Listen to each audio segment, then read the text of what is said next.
Radio Q. Wir sind der Campus. So my first question would be, how do you feel touring with the new album?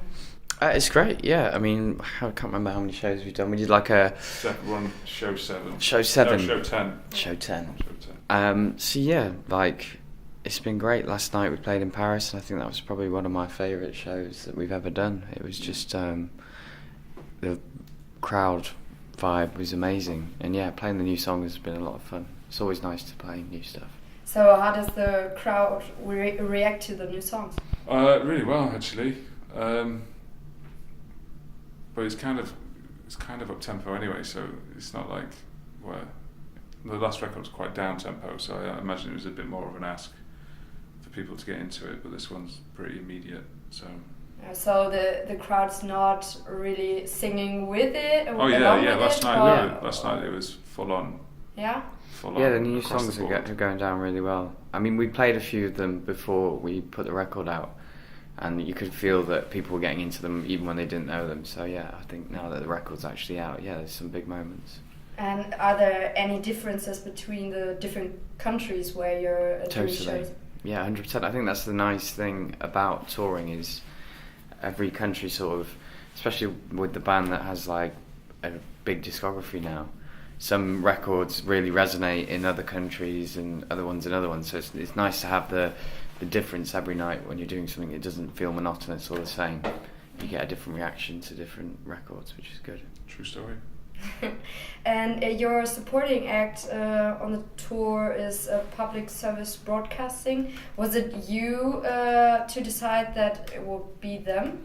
Yeah, we've played with them before. I think they're a good band, solid. So yeah, it's nice to have people out on the road, and they're very nice guys as well. Yeah, so. lovely people. And what do you like about their music? They're not very. They don't sound like anyone else. They're in their own little space, making their own little sound. So it makes sense to have a band out that pushes things forward a bit, as opposed to just some generic shit. So yeah. It's really special music. Yeah, sounds like a radio show. It's like a soundscape. They're an interesting band. Yeah, they're interesting. I think it's interesting for people to see.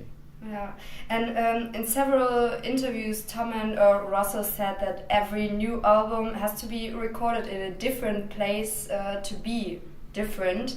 This time you were at the Glasshouse studio near Oxford. Yeah. That's a quite quiet and rural area. Did this place inspire you when recording the songs, or was it all set in stone before you went there? No, it's not really a studio. It was a rehearsal room that we turned into a studio.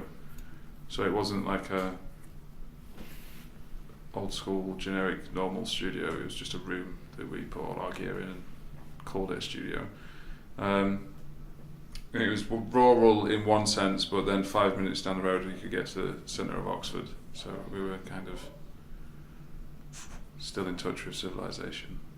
Okay.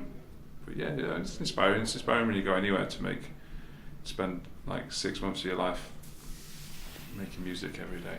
So you were not completely out of the... No. I mean, we did that on the last record, and you know, it's quite a tough thing to go and lock yourself away for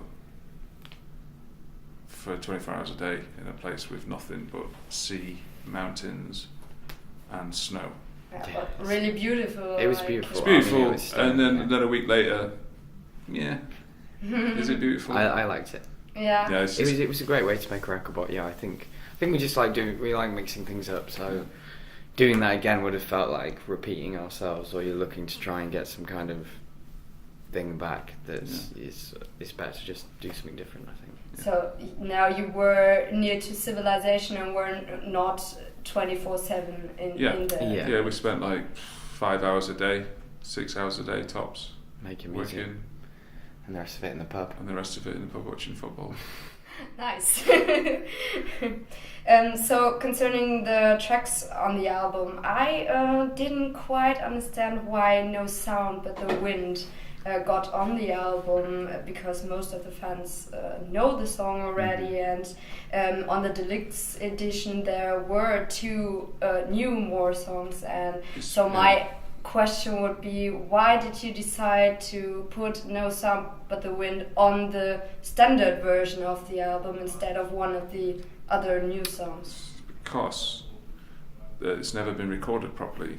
The only versions that are out are a demo that Tom made in his bedroom, which went on the Twilight soundtrack years ago, and then a version that Tom played on his own on piano at a festival about 6 years ago. So there's never been a band recorded version. So I think we just all felt that it was a great song, and that the record felt like it needed that sort of, to us, that moment of calm and a bit of like a breather. And I think obviously a lot of fans know the song and stuff, but there's also a lot of people that don't know the song, and I think if a song deserves to be there, it deserves to be there. And then you're talking about the Pulse, obviously, which just became. We've had that song kicking around for a while. Nightmare of a song. Why? I don't know. There's just been so many different versions. Yeah, I think we lost our way with it a bit, but we've got 2 versions. So fans really like it, and they ask about it all the time. It's like, all right, there's 2 fucking versions there now, so you can. Yeah, we just definitely we weren't happy enough to put it on the record, but we thought, because we knew so many people were going to ask about it, we were just like, well, we'll just show you what we've been doing with it, so you can have the 2 versions of it. Okay, nice. So I'd like to talk about 2 particular songs on the album, Hallelujah and Belong. And so first, Hallelujah, it's a very powerful and dynamic song where heavy electronic sounds and rock meet in a quite balanced way. Is this the sort of album you wanted to produce? So such a balance between electronic and rock? Yeah. I think so everybody likes synthesizers and everybody loves riffs. Yeah, I think it's like we've always flirted with either like the band side or the electronic side. I think this is like a great representation of us being able to actually solidify that into a great way. And I think when Justin had the riff for Hallelujah, it was just like, it was so rock, but it was just brilliant. I don't think there's been a better riff of the year. It's riff of the year, man. It's riff of the year 2018, solid gold riff. It was just one of those things. It's hard to get a balance that you're really happy with on a record, and every record you do, you're trying to change things and make it a different balance. And we just kind of looked on to the way this one sounds on this record, and it is what it is. So what would you say to fans who are missing the more rock sounds? Just get over yourself. Get over yourself and move on. We don't really make music for fans. We make music to please ourselves, and if you lose some people on the way, you lose people on the way, but you gain people on the way. I'm fine with if people are upset about it or whatever, that's cool. Like, maybe we see you later down the road, maybe we won't. But bands evolve, people evolve. It's when you hear people talking about something from 2-3 records ago, it's like, well, it's like nearly 10 years ago. No, we're not the same people as we were 10 years ago. Of course, yeah. And neither are the fans. Everyone grows, nobody stays still for 10 years. So I understand why people like early records and stuff. I'm the same on some bands. Everyone likes the early stuff. If something resonated with you when you were growing up, but then at the same time, bands become terrible if they keep doing the same thing, because it's just the same shit over and over again. You're boring. Yeah, it's boring for everyone to listen to. It's really boring to be in the band. I think if we tried to do that, if we tried to make what people would say, it's an editor's record, or we want you to sound like this, then if we did that, then I imagine people would just go, it's not as good as it's not as good as the older stuff.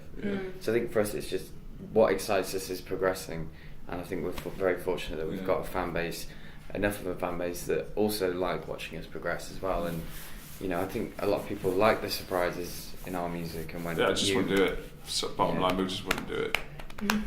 So about Belong, there are 2 things I would like to know. So first, right when the song starts, you hear clock ticking in the background, and is this the way the wilderness of the person in this song is quite, sort of symbolized, the way it is bubbling within him, or what's the reason for this clock ticking? I have no idea. I have no idea. I do know that I recorded that bit and it sounded cool. Yeah. Okay, so I think I just found the sample of the clock, and it was, it works. I think it has that. I think if you want to get like symbolic, I think just the clock and the opening line of like in this room, like visually it puts you into like a space with a person, which is what I really liked about it. I mean, I don't know if you want. Don't know the metaphorical meanings of it all. That's what I interpreted. Exactly, but that's the cool thing, isn't it? It's like that's cool that you've interpreted that way. And second, when the song comes to its high point, a sort of Asian melody arrives. I also reckon that in Hallelujah at the start there's also something that's sounding like Asian. And is this a special influence that came to the album, this Asian sounding? I don't know, it's kind of like there's like a Middle Eastern kind of, it's just different scales. I think we've done it on a few things. I mean, like on Sugar and stuff. On the 2 records ago, the whole chorus was built around this kind of like Middle Eastern motif on the strings. I don't know, maybe we're just interested in those kind of scales, because there's only so much you can get from a Western scale. It's a bit different to have something from another culture. I think it's that's a bit of mystery and darkness to it all. We don't really think about anything too hard when we do it. If it sounds good and we like it, then it's like we never look at why. Okay, so you're just doing it. We just do it, Yeah, that's good. If you're not too much thinking about it, just doing it. Yeah. So last question: do you and the other band members have any particular rituals before the show starts? Are you talking with each other, or are you just more everyone hanging around? And we hang around together. We just get in a room together and have a few drinks and put some records on, and that's kind of it. It's not, we're not really rituals kind of people. It's not like we're sacrificing goats or anything, or dancing around a fire anti-clockwise or anything stupid like that.